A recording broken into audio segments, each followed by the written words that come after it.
Olá a todos!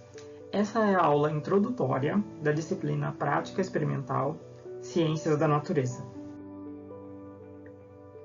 Aqui nós vamos descrever como que funciona a execução de uma experiência científica e qual o seu propósito. Em primeiro lugar, uma experiência científica ela consiste em observar um fenômeno em condições controladas. E ela tem como propósito responder uma pergunta prévia. Você começa por uma pergunta sobre a natureza e aí você vai desenhar um experimento para responder essa pergunta. Esse experimento ele tem que estar bem descrito, o passo a passo de como executá-lo. Isso se chama o protocolo experimental. Assim, se uma outra pessoa, outro cientista, quiser refazer o seu experimento e ver se ele realmente dá os resultados que você falou, ele vai poder seguir o protocolo de experimento que você seguiu, que pode ser o protocolo de experimento que você mesmo criou. Uma vez que você realiza o experimento, você vai coletar os dados, você vai anotá-los e você vai analisá-los. E no final, você vai obter suas conclusões a respeito do experimento que você fez. Lembrando que o propósito dele era responder uma pergunta. E no final, através dos resultados e da análise desses resultados, você vai conseguir determinar se ele foi capaz de responder a pergunta de forma satisfatória ou não. Aqui nós vamos dar um exemplo de como se utiliza o experimento científico para responder uma questão sobre a natureza. Aqui nós temos o exemplo da pergunta: o ar é matéria? Bom, a definição de matéria é tudo que tem massa e ocupa um lugar no espaço, ou seja, possui volume. Massa, aquela propriedade que a gente costuma medir usando uma balança, e o volume é a região no espaço que um corpo que tem massa precisa ocupar e ocupa. Então, o experimento para responder essa pergunta, se o ar é matéria, ele tem que testar se o ar possui massa e se o ar tem volume. Se o ar tiver massa e o ar tiver volume, então ele atende aos dois critérios de matéria e, portanto, ele é matéria. Por outro lado, se você fizer os experimentos e constatar que o ar não tem massa ou o ar não tem volume, ou seja, ele não atende um desses critérios, você chega à conclusão de que o ar não é matéria. Então a primeira questão é: o ar tem volume? Supondo que é essa a questão que você quer investigar. Como que você determina se um corpo tem volume? Bom, dois corpos que possuem volume não podem ocupar o mesmo lugar no espaço ao mesmo tempo. Então, aqui vai ser elaborado um protocolo de experimento 1 que vai testar se o ar tem volume ou não. Então, nesse protocolo vão ser colocados os materiais que você deve usar e como você deve proceder. Então, aqui você vai utilizar um recipiente com água, um frasco menor, que o recipiente é um frasco menor e vazio, cheio de ar, né? Se ele está vazio, na realidade ele está cheio de ar, e um pedaço de papel que caiba no fundo desse frasco. Você vai colocar o papel no fundo do frasco, de modo que ele fique preso no fundo. Vai virar o frasco com o papel preso no fundo e colocar ele dentro do recipiente com água. Então aqui tem um esqueminha. Você tem um recipiente maior onde você vai enchê-lo de água. E aí você vai ter um copo, ou um recipiente que seja vazio, então ele está cheio de ar. Você vai colocar um pedaço de papel no fundo dele, de certa forma que o papel vai ficar preso, ou seja, o papel não vai cair, e ele continua vazio, ou seja, cheio de ar. E dessa forma você vai mergulhar ele dentro desse outro recipiente cheio de água. Você vai mergulhar ele aqui dentro. Esse é o experimento. Quais são os possíveis resultados depois que você tirar o copo daqui de dentro e for olhar o papel? Bom, a água entra no frasco e molha o papel. Que conclusão que você chega? Bom, aqui você tinha papel, ar, você vai empurrar ele contra a água. Bom, se a água entrou aqui e molhou o papel, então o ar não tem volume, porque o ar não impediu a entrada da água, né? Porque dois corpos não podem ocupar o mesmo lugar ao mesmo tempo. Então você conclui que o ar não tem volume e, portanto, ele não é matéria. Uma vez que você conseguir descobrir que o ar ou não tem massa ou não tem volume, você já consegue determinar que ele não é matéria. A segunda possibilidade é: a água não entra no frasco e o papel fica seco. Significa que o ar que está no copo impediu que a água entrasse e molhasse o papel. Então, a conclusão é que o ar tem volume. Então, você ainda não conclui que o ar é matéria, mas você já conclui um critério para ser matéria, que é ter volume. Ok?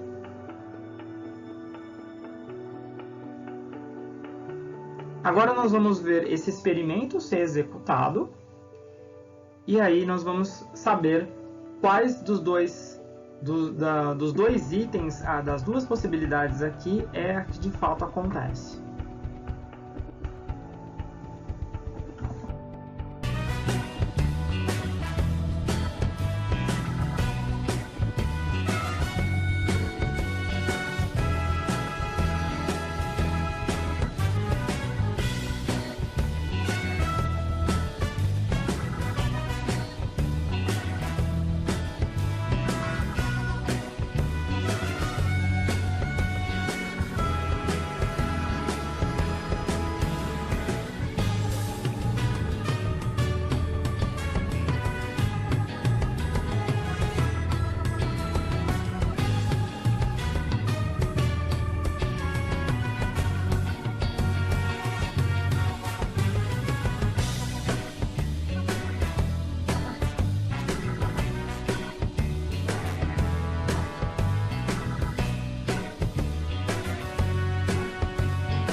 Bom, aqui são algumas questões depois de você ter visto o experimento 1.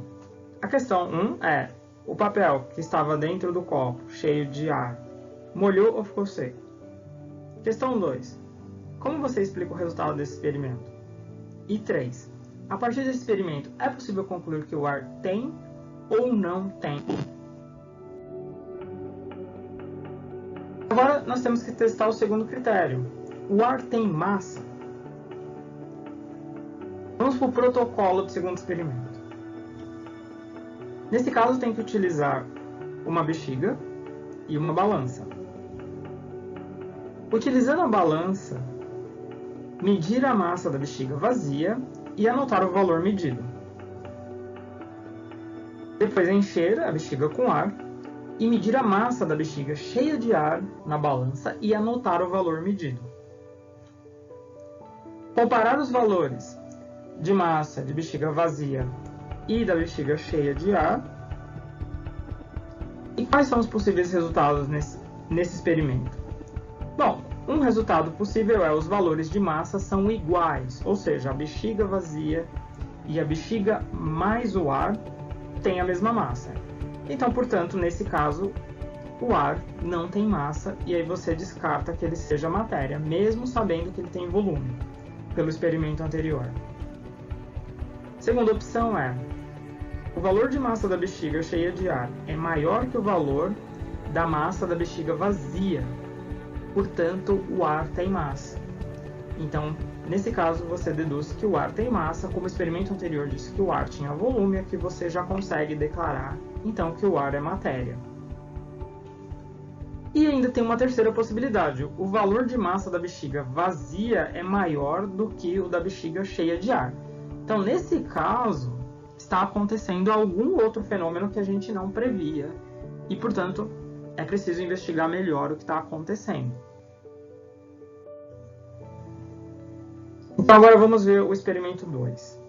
Você precisa de uma balança, e a balança está aqui marcando 0, quando não tem nada. Ela está zerada. E aí você coloca a bexiga vazia na balança e mede a massa, 1,70 gramas. Você enche a bexiga e mede agora a massa da bexiga, que é a bexiga mais ar, que é aqui, que dá 1,93 gramas. E você anota esses valores, a amostra, bexiga vazia, quantos componentes tem? Tem só a bexiga, e a massa é 1,70 gramas. Aí você anota, segunda amostra é a bexiga cheia, os componentes é a bexiga mais o ar que está lá dentro, e a massa é 1,93 gramas.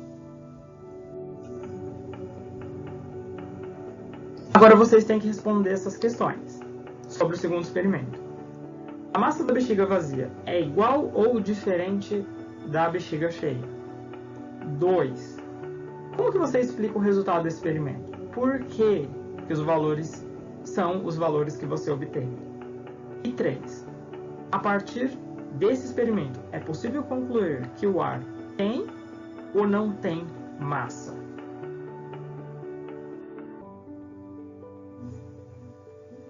Agora nós vamos às conclusões desses experimentos.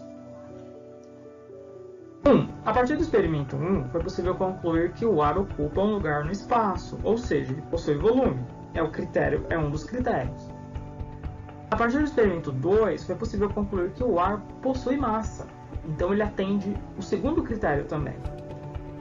Então, como o ar atende o primeiro e o segundo critério, a conclusão é que o ar é matéria.